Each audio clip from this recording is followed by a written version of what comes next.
Hi everybody, Nicky here from Thinky Dinky Do, and I'm really sorry that I can't be with you for any of our workshops or activities that we might normally do, but I thought we might have a go at doing something online if you're up for it.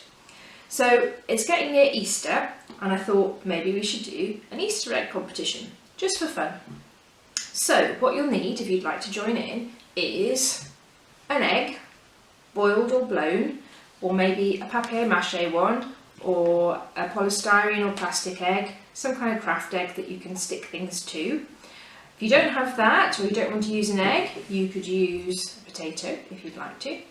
And if you don't want to do either of those things, you could just draw your design on an egg shape on a piece of paper like this one. I'm going to put a template to download, but just in case you're struggling to download it, or if you'd like to make your own, I'm going to show you how you can draw an egg shape. So you need a piece of paper, just move those out of the way for a second, and something round. I'm going to use the dish that I was using.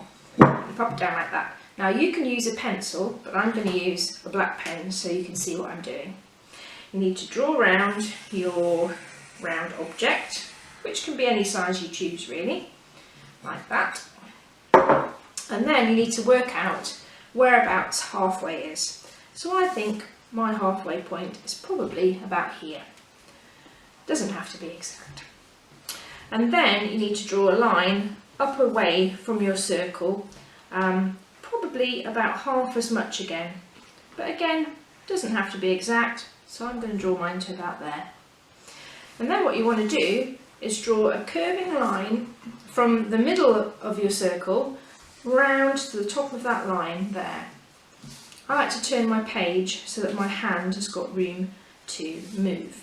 So I'm going to go from the centre there, I'm going to go up and round, and I'm going to join up with the top of that line there.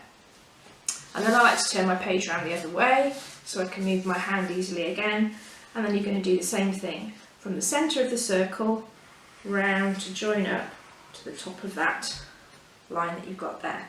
Now of course if you do this in pencil, you can rub all of these pieces out and get a nice round egg shape to draw your design on. Okay, so once you've got your egg or potato or your template to draw on, what else could you use? Well, you might well need pencils and rubbers. You might need some glue sticks or other type of glue, or perhaps some sticky tape, something like that. You might need some child-friendly scissors, and perhaps some colouring things, maybe some pens or coloured pencils or crayons, something like that to colour with. And then other things that you could use, if you've got them, you could use whatever craft items that you have about. So you might have some pipe cleaners or lolly sticks. Maybe you've got some googly eyes, which would kind of look good on your design, like that. They come in all different sizes. You might have some stickers that you could help stick on, might help you to make some designs. You could use them for all different decorative purposes. You might have some wool or yarn or string that would be good perhaps for hair, or add decoration, or maybe make a nest or make some scenery. Might make a good tree or bush or something like that. I've got these sweetie wrappers here which were quite interesting. I thought they might come in handy for something. You might have some little foam shapes. Sometimes they come in craft sets, they're quite useful. Or you could have maybe some old greetings cards you could cut up, or other card you might have, wrapping paper, anything like that really that you can find that will help you to decorate your egg design. Now the other thing you might want to do, and I quite like to do this, is I quite like to get a box. A shoe box is quite good, or other small box. This one might be a little bit big. I don't tend to use this piece, I tend to stick that bit down, and then you get a lovely stage that you can put your design in, and then you can draw pictures and stick them on the back. You can make objects and put them in the front, maybe like this bush here. And the other thing that's quite handy to use is a cardboard tube, which you could use to help you stand your design up, or use as your body perhaps, or something else to do with your design. And then you can put your egg or eggs into your set that you've designed with pictures on there, and make a lovely scene and make a really cool design.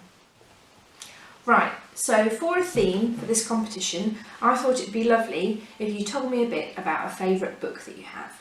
Now this might be a book that you like to look at, or it could be an interesting fact book with loads of facts in that you like to learn about. It might be a book that you like to read yourself, or that you like to share reading with a grown-up or someone else. Whatever kind of book you like, but inspired by a book that you enjoy. So here's a book that I like reading with my daughter. I like reading this one because it's exciting. It's Alfie Small, Pirates and Dragons. And what you could do is you could either choose a character from the book, or you could just use the book as your inspiration to come up with your own imaginative idea. So I decided to do a character based on the pirate in the title, because he was kind of an interesting character. And then I drew out on my plan what my picture would look like. And I pretended I didn't have an egg or a potato, so I just wrote on here that I would put gold buttons from foil, or I'd do a cardboard sword, or whatever kind of imaginative thing I might come up with if I didn't actually have access to those things. You could just write down what you would like to use if you could.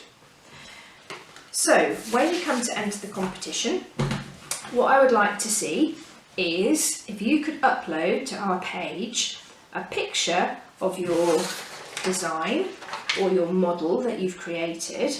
Not you. As much as I'd love to see pictures of you, I like to keep everybody safe online, so we just want a picture of what you've made.